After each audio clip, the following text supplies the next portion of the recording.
Hello दोस्तों, कैसे हैं आप दोस्तों। जैसे आपको मालूम है कि आपकी चयन सूची जारी हो गई है वर्ग 1 की। बहुत जल्दी वर्ग 2 की भी जारी होने वाली है।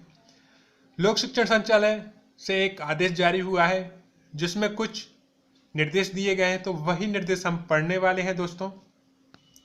जैसे कि आप देख रहे हैं वर्ग 1, यहाँ पर हम क्लिक करते हैं तो आपकी उच्च माध्यमिक शिक्षक चयन सूची, उच्च माध्यमिक शिक्षक चयन सूची सूचना, उच्च माध्यमिक शिक्षक अमान्य प्रकरणों की सूची। ठीक है, तो पहले हम इस पर क्लिक करते हैं, उच्च माध्यमिक शिक्षक चयन सूची सूचना, और इसमें जो दिशा निर्देश दिए हैं वो हम ध्यान से पढ़ लेते हैं दोस्तों।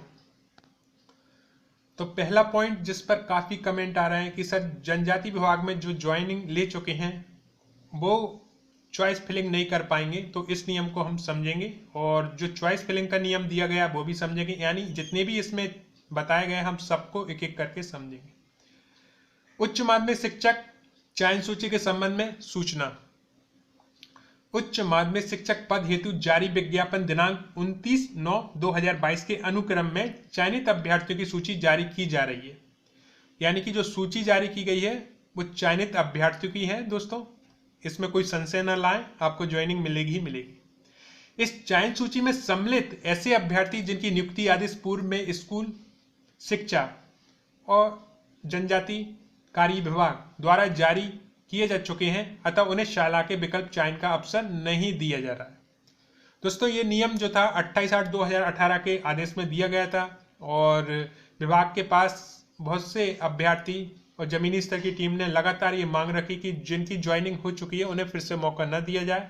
वो लेटर भी आपको MP ऑनलाइन पर मिल जाएगा, जैसे कि ये 28/8/2018 जो कि MP ऑनलाइन पर आपको मिल जाएगा। इसमें आपकी वर्ग 1, वर्ग 2 और वर्ग 3 तीनों की भर्ती प्रक्रिया के संबंध में शिक्षा विभाग से जारी किया गया था। इसमें आप पेज नंबर 5 पे पॉइंट नंबर 8.3 देखेंगे तो इसमें नियम बताया गया था कि एक अभ्यर्थी के नाम एक से अधिक नियोक्ता की सूची में सम्मिलित नहीं किया जाएगा, अर्थात उसके द्वारा दिए गए विकल्प के मेरिट क्रम में एक बार चयन हो जाने के पश्चात उसी अभ्यर्थी के नाम अन्य नियोक्ता की सूची में सम्मिलित नहीं किया जाएगा। ये वो नियम था जिसे लेकर बार बार बहुत से लोगों ने आपत्ति भी दर्ज कराई कि जब आपने यह नियम पहले ही बना दिया है, यहाँ पर आप देखेंगे आदेश 28/8/2018 के आदेश, तो फिर उसका पालन क्यों नहीं हो रहा है। तो दोस्तों जमीनी स्तर की टीम है, लगातार संघर्ष पदवृद्धि की बात हो या नियम की विसंगतियों की बात हो, लगातार आवाज उठाई है, तो उसका ही ये असर आपको देखने को मिल रहा है। और इस पर मैं अलग से वीडियो पूरा ले आऊँगा जिसमें और आपको अच्छे से क्लियर कर दूंगा। हालांकि ये सब क्लियर ही है, जो कि आदेश है उसी हिसाब से ये चीज़ बताई गई है। आगे देखें दोस्तों, चयनित अभ्यर्थियों से अपेक्षित है कि वे 23 दिसंबर, यानी कि डेट का विशेष ध्यान रखना है दोस्तों। आपकी ज्वाइनिंग होने जा रही है तो यहाँ पर हमें कोई भी ऐसी चीज़ नहीं करनी है कि हम चूक जाएं। ठीक है, 23 दिसंबर से 27 दिसंबर 2022 तक शाला के विकल्प का चयन कर लें। ठीक है, तो 23 तारीख से लेकर 27 तारीख तक आपको चयन जो विकल्प है वो चयन करना ही करना है।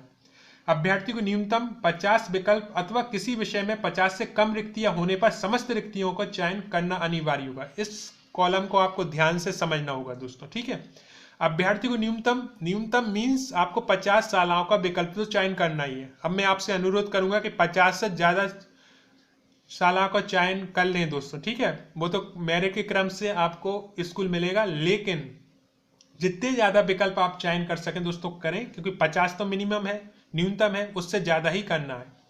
अथवा इसमें ये लिखा हुआ है कि मान लो किसी सब्जेक्ट की 50 से कम स्कूल बताए जा रहे हैं तो समस्त स्कूल को आपको चुनना है ना। 50 तो कंपलसरी है, लेकिन हो सकता है किसी स्कूल में 50 से कम हो जगह, तो समस्त स्कूल चुनना है। तो यहाँ पर मेरी बात को आप ध्यान से सुने कि 50 से ज़्यादा विकल्प चुनने हैं, जितनी ज़्यादा आप चुन सकें उतना चुन लें क्रम में। ठीक है, पहले हमें किस स्कूल में जाना है वो क्रम, दूसरा किस, अगर पहले में नहीं हुआ तो दूसरा, दूसरे में नहीं हुआ तो तीसरा, तीसरा नहीं हो तो एक क्रम में आपको लिखना है। तो जो आपको सबसे सूटेबल हो ना, टॉप 10 उनको ही लिखें, फिर टॉप 20 छांट लें, टॉप 30, तो इस हिसाब से 50 और 50 के बाद फिर जो भी है उस हिसाब से। ठीक है, तो हालांकि आप टॉप 10 जो भी छांटेंगे उसमें आपका हो जाना चाहिए। ठीक है, तो टॉप 10 ध्यान से, बाकी आप 50 और 50 से अधिक आपको लेना है। ठीक है, तो ये हो गया, रिक्तियों का चयन करना अनिवार्य होगा। समय अवधि शाला का विकल्प चयन न करने पर उपलब्ध रिक्तियों से विभागीय प्राथमिकता के आधार पर शाला का आवंटन किया जाएगा। अब इसको भी समझ लें, मान लो कि आपने रिक्तियां नहीं चुनी तो ऑटोमेटिकली विभाग आपको कहीं भी ज्वाइनिंग दे देगा, फिर आप उस पर ऑब्जेक्शन नहीं लगा सकते क्योंकि अभी आपको मौका दिया गया है। यदि उस मौके में आपने शाला नहीं चुनी है तो विभाग अपनी तरफ से आपको स्कूल आवंटन कर देगा। ठीक है, तो ये आपको तारीख का विशेष ध्यान रखना है दोस्तों।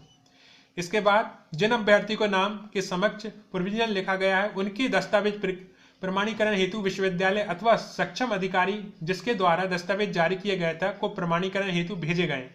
प्रमाणीकरण के आधार पर संबंध के अभ्यर्थी मान्य अमान्य की जाएगी। ठीक है, तो आपने देखा होगा कि बहुत से जो लिस्ट आई है उसमें प्रोविजनल लिखा हुआ है, यानी कि उनके जो भी प्रकरण हैं वो सक्षम अधिकारी के पास भेजे गए हैं। वहां से जो भी अपडेट आएगी उस हिसाब से उनकी अभ्यर्थीता मान्य या अमान्य कर दी जाएगी। ठीक है दोस्तों, तो इसमें कहीं कि आपके डॉक्यूमेंट सही है ना तो आपको डरने की आवश्यकता नहीं, वो मान्य होंगे।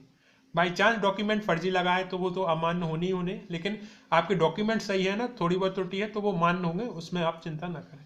इसके अलावा आगे चलते हैं दोस्तों। जिन अभ्यर्थियों की अभ्यर्थिता निरस्त की गई है उनके कारण सहित सूची पोर्टल पर प्रदर्शित की गई है। तो क्या कारण रहा है वो प्रदर्शित की गई है, आप उसमें देख लें। बहुत से भाई बहन कमेंट कर रहे थे कि हमें क्या मौका नहीं मिलेगा, मौका आपको मिल जाएगा। आपत्ति यदि आपको ऐसा लगता है तो वैसे तो विभाग ने डबल श्योर करके ही आपके सामने वो चीज़ डाली होगी कि आप क्यों बाहर हुए हैं। यदि फिर भी ऐसा लगता है तो आप एक जो है अपील कर सकते हैं, है ना, कोई दिक्कत नहीं, अपील कर सकते हैं।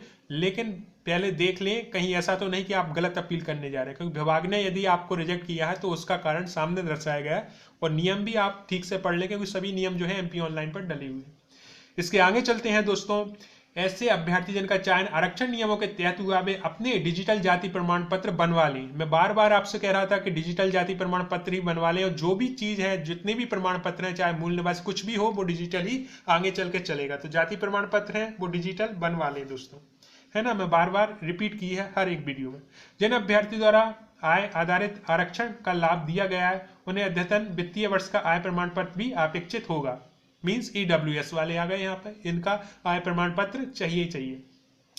इस आधार पर संबंधितों के अभ्यर्थी मान्य अमान्य की जाएगी। ठीक है, तो आय प्रमाण पत्र बनवा लें, क्योंकि EWS में तो लगता है और भी आप बनवा लें तो कोई दिक्कत नहीं आएगी। ठीक है, तो यहाँ पर आप इस लाइन को फिर से पढ़ें। जिन अभ्यर्थी द्वारा आय आधारित आरक्षण का लाभ लिया गया है, आय आधारित आरक्षण मीन्स EWS।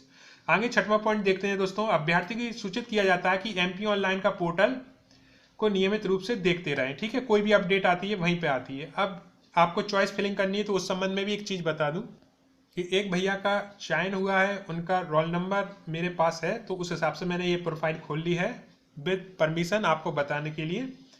तो यहाँ पर जो है चॉइस फिलिंग का एक ऑप्शन बन गया है दोस्तों। ठीक है, और ये हिस्ट्री से है, पॉलिटिकल साइंस हिस्ट्री है ना। तो यहाँ पर आप देखेंगे पासवर्ड जैसे ही आप लॉगिन करेंगे चॉइस फिलिंग का ऑप्शन बन गया है, जिस पर आप क्लिक करेंगे तो आपके सामने स्कूलों के नाम आना शुरू हो जाएंगे दोस्तों। ठीक है, जिस हिसाब से तो वो क्रम में कम से कम 50 स्कूल तो आपको चुनने, उससे ज़्यादा भी चुन लें दोस्तों। ठीक है, तो इस तरह से आपके में लॉगिन करके देख लें, लेकिन आप घर से ना चुन के यदि MP ऑनलाइन कियोस्क के पास जाएंगे ना तो बेटर तरीके से वो आपका फिल कर दे, क्योंकि उन्हें अनुभव होता है। हम गलती से भी कोई गलती नहीं करनी है। ठीक है, तो ये आप देख सकते हैं चॉइस फिलिंग का ऑप्शन यहाँ पर आ चुका है।